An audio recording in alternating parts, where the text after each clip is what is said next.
Un documentaire HBO se penche sur la psychologie des tueurs en série le mois prochain. Lisa Montgomery, qui a étranglé une femme enceinte, puis l'a éventrée pour lui voler son bébé, sera la première femme à être exécutée par le gouvernement des États-Unis depuis 67 ans. Est-elle folle ou non? Mérite-t-elle de mourir pour les crimes qu'elle a commis? Le débat autour de la peine capitale et des maladies mentales est au cœur du documentaire Crazy Not Insane, diffusé à partir de mercredi par la chaîne HBO, qui suit la carrière de la célèbre psychiatre Dorothy O'Know-Lewis, spécialiste des tueurs en série. Le rappeur américain Lil Wayne a été inculpé mardi pour possession d'une arme à feu lors d'un incident l'an dernier et risque jusqu'à 10 ans de prison. L'interprète de Lollipop a été retrouvé en possession d'une arme et des munitions lors d'une fouille par la police d'un jet privé en décembre 2019, selon un document du tribunal fédéral de Miami. Dwayne Michael Carter Jr., de son vrai nom, avait été condamné il y a plus de 10 ans pour une accusation distincte concernant les armes à feu.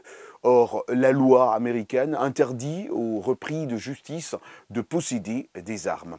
Selon le Miami Herald, Lil Wayne, qui a une maison dans le sud de la Floride, a admis que le pistolet plaqué ou trouvé dans ses bagages était le sien. L'arme lui aurait été donnée en cadeau pour la fête des pères. Le festival Nuit atypique de Koudougou, NAC, est un cadre international de rencontres et de partage de toutes les formes d'expression artistique et culturelle. Il a été créé en 1996 par l'association Benebouma des Koudougou.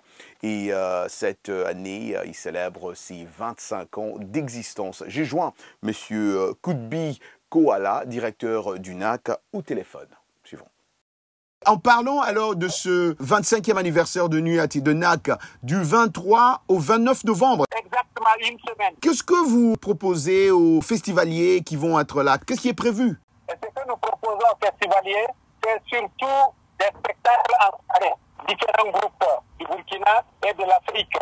Et ce que nous proposons aussi, c'est une soirée où nous allons récompenser tous ceux qui nous ont soutenus pendant les 24 ans passés. Nous avons prévu aussi ce qu'on appelle les soirées jam, c'est-à-dire que nous allons disposer un plateau de passage de musiciens pour travailler avec les enfants pour montrer leur talent. 25 ans déjà, vous pouvez avoir une idée de combien de festivaliers vous avez habituellement, combien vous espérez avoir cette année? Avec tout ce qui se passe, Covid-19, coronavirus.